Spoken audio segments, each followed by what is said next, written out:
नमस्कार मित्रांनो, मी निलेश शिंदे तुमचा आपल्या मल्टिपल इन्फोज या यूट्यूब चॅनलवरती सहर्ष स्वागत आहे। तर मित्रांनो, आजच्या व्हिडिओचा आपला विषय असणार आहे शेतकऱ्यांची कर्जमाफी आणि त्यासंबंधित शासनाकडून एक नवीन जी.आर. आला आहे। तर त्या जी.आर. मध्ये नेमकी कोणती माहिती दिली आहे त्याविषयीची संपूर्ण माहिती आज आपण या व्हिडिओमध्ये बघणार आहोत। तर तुम्हाला माहित असेल मित्रांनो, बच्चू कडूंनी जे आंदोलन केलं होतं शेतकऱ्यांच्या कर्जमाफीसाठी आणि इतर विविध मागण्यांसाठी त्यांनी नागपूर येथे आंदोलन केलं होतं। तर त्या आंदोलनामध्ये मित्रांनो आता सरकारकडून एक जी.आर. काढण्यात आला आहे। शेतकऱ्यांच्या कर्जमाफीबद्दल एक शासनाकडून एक पाऊल इथे उचलण्यात आलं आहे। तर शेतकऱ्यांच्या कर्जमाफी संबंधी शासनाने एक नवीन जी.आर. काढला आहे। तर त्या जी.आर. मध्ये नेमकी कोणती माहिती दिली आहे, शेतकऱ्यांची कर्जमाफी कधीपर्यंत होणार, किती तारखेपर्यंत शेतकऱ्यांची कर्जमाफी होऊ शकते, याविषयीची संपूर्ण माहिती आज आपण या व्हिडिओमध्ये घेणार आहोत। त्याच्यामुळे मित्रांनो व्हिडिओ शेवटपर्यंत नक्की बघा, कारण की खूप महत्त्वपूर्ण असा हा व्हिडिओ असणार आहे। आणि जर का तुम्ही आपल्या यूट्यूब चॅनलवरती नवीन असाल तर कृपया चॅनलला सबस्क्राईब करा आणि सबस्क्राईब करून बेल नोटिफिकेशनला प्रेस करा। त्याच्यामुळे तुम्हाला येणाऱ्या महत्त्वपूर्ण व्हिडिओचे अपडेट तुमच्या मोबाईलवरती येऊन जातील। तर चला तर मित्रांनो व्हिडिओला आता सुरुवात करूयात आणि कर्जमाफीविषयीचा जो जी.आर. आला आहे तो संपूर्णपणे समजून घेऊयात। राज्यातील शेती क्षेत्रामध्ये आणि शेतकऱ्यांच्या जीवनामध्ये आमूलाग्र बदल घडून शेतकऱ्यांची थकीत कर्जाच्या विळख्यातून सोडवणूक करण्यासाठी आपत्कालीन व दीर्घकालीन उपाययोजना करण्याबाबत शासनास शिफारसी करण्यासाठी समिती गठीत करण्याबाबत तर महाराष्ट्र शासनाचा सहकार पणन व वस्त्रोद्योग विभागाचा हा दिनांक 30 ऑक्टोबर 2025चा शासन निर्णय म्हणजेच जी.आर. आहे। तर सगळ्यात आधी आपण प्रस्तावना बघणार आहोत। महाराष्ट्रातील शेतकरी राज्याच्या ग्रामीण अर्थव्यवस्थेचा एक महत्त्वाचा भाग आहे। तथापि अनियमित पाऊस, गारपीट, दुष्काळ, अतिवृष्टी व महापूर यांसारख्या नैसर्गिक आपत्तींमुळे अनेक वेळा पिकांचे नुकसान होते। पर्यायाने शेतकऱ्यांचे मोठ्या प्रमाणामध्ये आर्थिक नुकसान होते। त्यामुळे बाधित शेतकरी शेती कर्जाची मुदतीत परतफेड करू शकत नाहीत। असे शेतकरी थकबाकीदार झाल्यामुळे त्यांना बँकांकडून नव्याने पीक कर्ज उपलब्ध होऊ शकत नाही।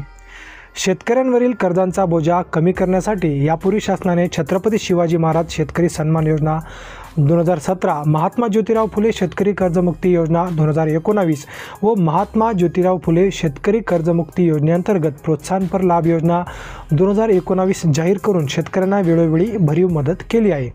राज्यातील शेतकरी कर्जमाफीनंतरही वारंवार थकीत कर्जाच्या दुष्टचक्रामध्ये अडकत असल्याचे दिसून येत आहे। त्यामुळे शेती क्षेत्रामध्ये आणि शेतकऱ्यांच्या जीवनामध्ये आमूलाग्र बदल घडून शेतकऱ्यांच्या थकीत कर्जाच्या विळख्यातून कायमस्वरूपी सोडवणूक करण्यासाठी आपत्कालीन व दीर्घकालीन उपाययोजना करण्याची आवश्यकता आहे। या दृष्टीने शासनास अभ्यासपूर्ण शिफारसी सादर करण्यासाठी श्री प्रवीण परदेशी माननीय मुख्यमंत्री यांचे प्रमुख आर्थिक सल्लागार तथा मुख्य कार्यकारी अधिकारी मित्र यांच्या अध्यक्षतेखाली उच्चाधिकार समिती गठीत करण्याची बाब शासनाच्या विचाराधीन होती। आता शासन निर्णय आपण थोडक्यात बघूयात। शेती क्षेत्रात आणि शेतकऱ्यांच्या जीवनात आमूलाग्र बदल घडून त्यांची थकीत कर्जाच्या विळख्यातून कायमस्वरूपी सोडवणूक करण्यासाठी व त्यांचे जीवनमान उंचावण्यासाठी आपत्कालीन व दीर्घकालीन उपाययोजना करण्याबाबत अभ्यासपूर्ण शिफारसी शासनास सादर करण्यासाठी श्री प्रवीण परदेशी माननीय मुख्यमंत्री यांचे प्रमुख आर्थिक सल्लागार तथा मुख्य कार्यकारी अधिकारी मित्र यांच्या अध्यक्षतेखाली खालीलप्रमाणे उच्चाधिकार समिती गठीत करण्यात येत आहे। तर 2 नंबरच्या पॉईंटमध्ये आपण बघू शकतो, या समितीने आता शेती क्षेत्रात आणि शेतकऱ्यांच्या जीवनात आमूलाग्र बदल घडून त्यांची थकीत कर्जाच्या विळख्यातून सोडवणूक करण्यासाठी तसेच त्यांचे जीवनमान उंचावण्यासाठी आपत्कालीन व दीर्घकालीन उपाययोजना करण्याच्या दृष्टीने अभ्यास करून त्याबाबतचा अहवाल शासनास 6 महिन्यात सादर करावा। तर सगळ्यात महत्त्वाची गोष्ट काय मित्रांनो, आता सरकारने जे काही कर्जमुक्ती असते मित्रांनो ती आता कर्जमाफी दिलेली नाही आहे, परंतु आता कर्जमाफीऐवजी आता शेती क्षेत्रामध्ये आणि शेतकऱ्यांच्या जीवनामध्ये आमूलाग्र बदल घडून आणण्यासाठी आता त्यांना थकीत कर्जाच्या विळख्यामधून कायमस्वरूपी सोडवणूक करण्यासाठी आणि शेतकऱ्यांचे जीवनमान उंचावण्यासाठी आता ही समिती गठीत केली आहे। आणि या समितीला काम दिलं आहे की आता जे काही शेतकऱ्यांचे पुन्हा कर्ज होत चालतं त्या कर्जामधून आता कायमस्वरूपी कशी मुक्तता करण्यात येईल त्याविषयीचा अभ्यास आता ही समिती करणार आहे। आणि समिती हा पूर्ण अहवाल शासनाकडे 6 महिन्याच्या आत म्हणजे 6 महिन्यापर्यंत तो अहवाल शासनाला सादर करणार आहे।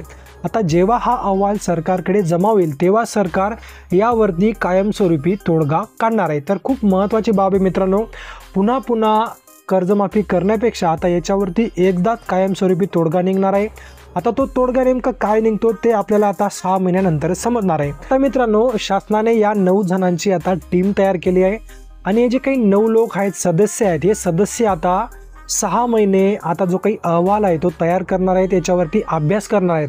आता शेती क्षेत्रामध्ये शेतकऱ्यांच्या जीवनात आमूलाग्र बदल घडून त्यांची थकीत कर्जाच्या विळख्यातून कायमस्वरूपी सोडवणूक करण्यासाठी आता हे जे काही 9 जणांची समिती गठीत केली आहे, ते 9 जणांची समिती यावरती 6 महिने अभ्यास करणार आहे आणि अभ्यास केल्यानंतर तो जो काही अहवाल आहे तो शासनाला देणार आहे आणि शासनाकडे जेव्हा हा अहवाल जाईल तेव्हा शासन याच्यावरती ठोस असा उपाय, ठोस असा निर्णय घेणार आहे।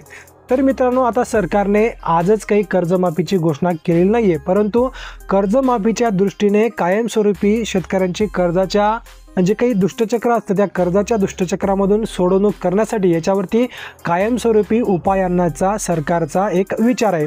तर खूप महत्त्वाची गोष्ट आहे मित्रांनो। आता 6 महिने जर का आपण पकडलं, आता ऑक्टोबर महिन्याचा हा GR आहे, म्हणजेच नोव्हेंबरपासून जर का या समितीने काम केलं तर नोव्हेंबर, डिसेंबर, जानेवारी, फेब्रुवारी, मार्च आणि एप्रिल, तर एप्रिल 2026 पर्यंत ही जी काही समिती आहे ती समिती या सर्व गोष्टींवरती आता अभ्यास करणार आहे। आता एप्रिल महिन्यापर्यंत अभ्यास केल्यानंतर हा जो काही अहवाल आहे तो शासनाकडे जाणार आहे। आता मित्रांनो, शासनाकडे हा अहवाल गेल्यानंतर आपण 2 महिने पकडून चालू, तर जून महिन्यापर्यंत शासनाकडून कर्जमाफीवरती शेतकऱ्यांबद्दल जो काही निर्णय येणार आहे तो जून महिन्यामध्ये येणार आहे।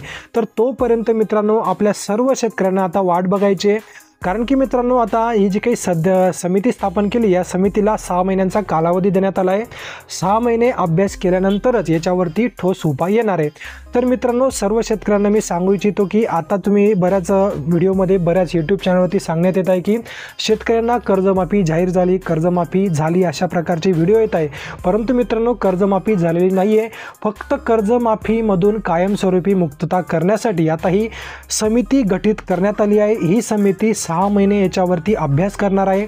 6 महिने अभ्यास केल्यानंतर तो जो काही अहवाल आहे तो शासनाला देणार आहे आणि त्या शासनाकडे जो काही अहवाल जाणार आहे त्या अहवालाचा सर्व काही विचार करून शासन याच्यावरती निर्णय घेणार आहे।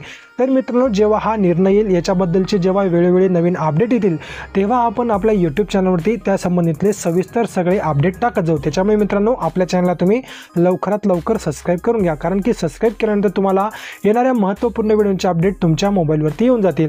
तर मित्रांनो, खूप महत्त्वपूर्ण असा व्हिडिओ होता। व्हिडिओ जर का तुम्हाला आवडला असेल तर व्हिडिओला एक लाईक नक्की करा आणि जास्तीत जास्त शेतकऱ्यांपर्यंत व्हिडिओला नक्की शेअर करा। आणि जर अजूनपर्यंत जर का तुम्ही आपल्या यूट्यूब चॅनलला सबस्क्राईब केलं नसेल तर कृपया चॅनलला सबस्क्राईब करा आणि सबस्क्राईब करून बेल नोटिफिकेशन प्रेस करा, त्याच्यामुळे तुम्हाला येणाऱ्या महत्त्वपूर्ण व्हिडिओचे अपडेट तुमच्या मोबाईलवरती येऊन जातील। तर पुन्हा भेटूयात पुढच्या व्हिडिओमध्ये, तोपर्यंत जय हिंद आणि जय महाराष्ट्र।